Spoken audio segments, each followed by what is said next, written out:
Mwabaganda temutwepankira ko yali nakamu. Njogera ku baganda ngamba mu temutufuula abasiru enensisi ya mweka. Mwe kyasinzo kuba kyakali mu buli kimwe kizze. Kati mubuukidde Mayiga atolo Bobi Wine mwamutadde. Olugesigezi olubajjudde wano 2018 Kabaka gwe mutinkiza mwamuvuma ebivume ebiyitirivu nnyo mwakutte ku ttaka lya Bobi Wine. 2018 buli omwajjukire kyali ku social media bawe mula Kabaka gwe muyita Namunswa atagambwako Sebunya bwa Musota mwamuwe mula mmwe mwennyini nga temuli adde omunyankole n'omu. Mmwe mwennyini bakasagga bannamusisi bannamboze mwawe mula Kabaka ku social media 2018. Mwekuzizza ku buli kintu kyonna Bayibuli etuukiridde. Ekigambo Katonda kyasinga okukyawa era ekyagobya Lucifer mu ggulu is pride and arrogance. Pride ge malala, arrogance ke kamwa akabambaavu. Mugenda mubuukira buli kintu. Buli muntu wano mu ggwanga lya Uganda akaba baganda. Mwe kyasinza okuwemulira ku social media. Mwe muli omulowooza musiru. Mwavuma Museveni ne mumuteeka wali. Bwakola live ogenda okutunulira abantu bonna abavuma n'abawemula nga baana baganda. Nze muntu asinga okwetegereza comment ne mwembera ku volongoto netegereza comment ne bwe ziba lunaana I sit down kubanga mulimo gwange okuzuula bani bendiringa nabo. Ogenda okukola video ne bwe baya amagezi ne bwe baya busiru. Bwokola video nefuna comment 10 ojja kebera comment 9 nga abakuvuma bonna baganda banno. Chiseka Bukenya Lumbuye na Bukenya beba kuvume ebivume bitavuitika mukamwa. Mwavuma Kabaka yenyini gwe mutinkiza kati. Mwavuma Katikiro no wevu eringa ya kutaanu. Mwavuma Museveni buli omu mwavuma Besigye buli omu muvumye. Ogenda okwetegereza ebintu bino nebikolebwa nga bikolebwa baganda. Kyokka na bagamba nze ndi musajja mulokole. Sigama ati ndi mutuukirivu naye nasigalawo gamba abavubuka kubanga buli omu abatya nze sibatya. Nze ekivumo ky'omuva nekina kye kinkola naye Bayibuli eno etugamba bulungi mu Ezekiel 28 yonna gisome. Ogenda osome ne 16:18 Proverbs ejja kulaga lwaki Lucifer bamusuula ku njegere wansi. Kino nkyogera nga sikitya abaganda mugenda kusiriwala musiriwadde mugwagwa wadde mugenda kwavuwala mulese a legacy of fools kubanga buli omu abasunga wano mwagambanga mwabanyalwanda bakomba eminyira abanyankole tebalina makulu buli omu mujerega mwefudde abakabi ku bwavu kwe mutudde temulina mwanyi temulina matooke temusomye temwagala kukola olugezigezi lwe mukulunga temulina kye musobola kukola mwabali ku social media abawemula mulimo ki gwosobola okukolooza government yabuze emirimu mulimo ki gwosobola okukola. Mwagamba Kabaka aveyo tumulabe joli musiba naye ku street nakolabe nti bane Kabaka tuludde omulaba ku street mu Malwa.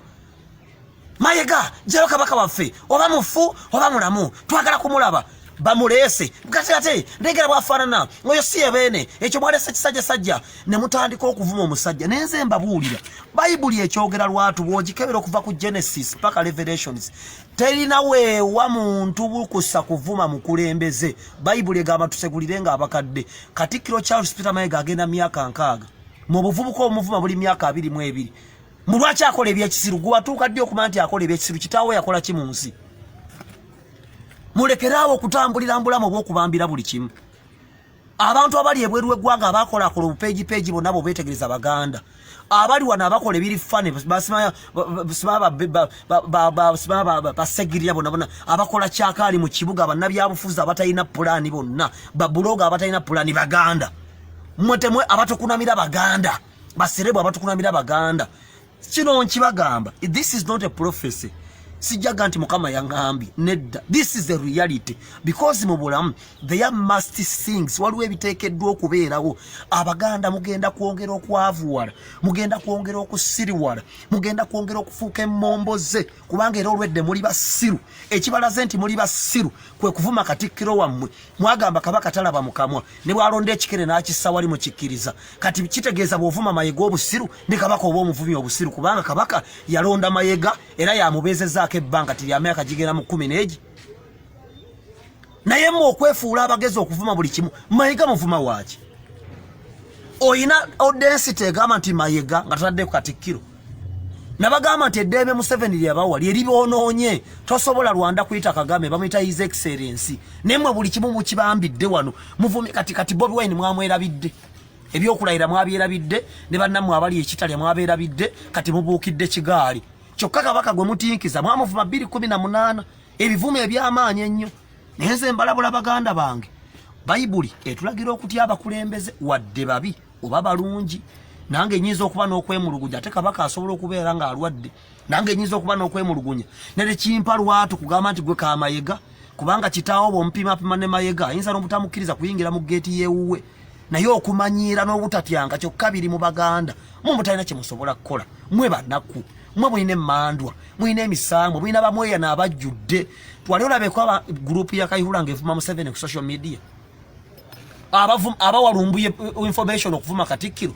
bava mu Mmengo mwennyini byebyammwe nkwe kwerumaaluma kola busolosolo butalina makulu kyokka Katonda ekyo bwakiraba ng'aleeta abantu abagenyi nga babakulembera Abanyarwanda batubyeko ettaka bajja kubba n'amasengere bagenda gatunda because you are fools you have left a legacy of fools bw'aba Kabaka mulwadde mubanja bwe mutyo okuvuma abalala n'atabimanyi n'abuukira avume kubanga muyino bimwemine nati namusisi yeddira gundi agamalala nse gundi nse neddira enkebuka ya agamalala ke mulina nekirungi muli baavu bemwavu mango okukomba eminyira bavuga pajero bitama bali mu office muli ku stage za boda kwe mulasanira awulidde ebigambo bino wali yeggeyena neggulu Katonda kyeyayogera kyonna si kya busiru tewali lukusa Museveni bw'abakubye olwi tewali lukusa lukuwowe wakumukuba luyo bakumuddiza kivumo otherwise obulamu bwo bujja kusalibwako buli avumye Mayiga ekivumo genda weenenyeze Katonda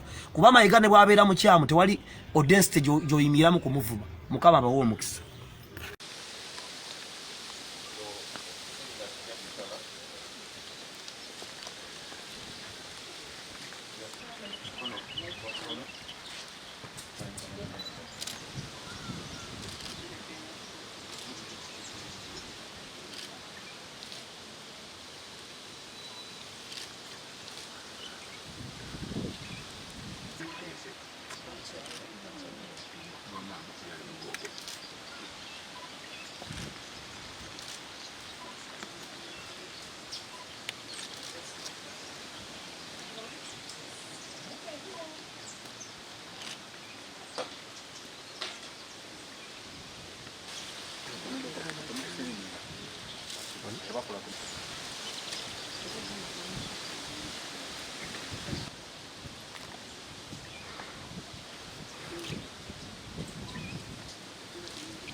We did make the decision. I personally made the decision after, talking to doctors, after getting the necessary information that we needed to be able to make this decision. And I also urge people to do the same, ask relevant questions, and get information from reliable sources. And hopefully, just like we have done, you'll also make the decision to take the vaccine to better protect yourself, just in case you are affected with the COVID-19 virus. Abasawo mwebale nnyo okujja wano okutusobola okutuwa akaiso ka COVID kano. Twasazeewo nti akaiso kano tukafune, akaiso ka COVID-19 gwe tuyita wano gwe twakazaako era ssenyiga omukambwe. Tusobole emibiri gyaffe gisobole okwekuuma obulungi bwe tubanga akawuka ako katutuuseeko, kubanga akawuka kakyaliwo tebannakufuna ddagala likajjirawo ddala oba empisa eziyinza okukajjawo, naye nga at least katulina vaccinations zino eddagala lino lye baleese erisobola okutuyamba omuntu oba okafunye n'otolwala nnyo oba oli awo n'otofa na kufa. Tutegeddeko nti abantu bangi si wano wokka naye ne mu nsi endala abafunye akawuka ako ka COVID nga bamaze okufuna vaccination tebagenda mu ddwaliro ate era tebanakubeerawo bafa. Nolwekyo oluvannyuma lw'okwetegereza